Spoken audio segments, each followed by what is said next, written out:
Brazilian football তারকা Neymar junior 2026 বিশ্বকাপের জন্য জাতীয় দলে ফেরার এবং সেলেসাওকে নেতৃত্ব দেওয়ার ইচ্ছা প্রকাশ করেছেন। সম্প্রতি ফরাসি গণমাধ্যম RMC-কে দেওয়া সাক্ষাৎকারে তিনি এমনটা জানান।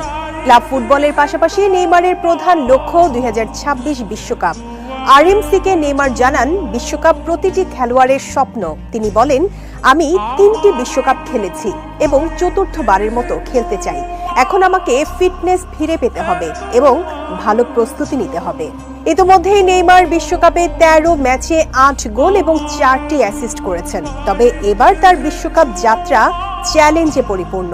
এর আগে 2014 সালে পিঠের চোটের কারণে জার্মানির বিপক্ষে সেমিফাইনালে খেলতে পারেনি তিনি। সেই ম্যাচে ব্রাজিল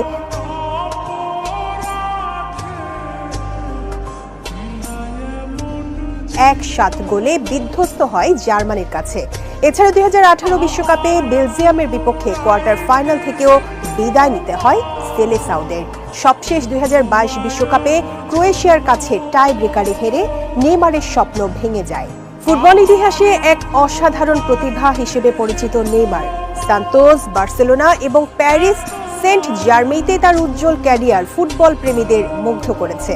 তবে বর্তমানে আল হিলালে চোটের কারণে নিজের সেরা ফর্ম দেখাতে ব্যর্থ হয়েছেন তিনি।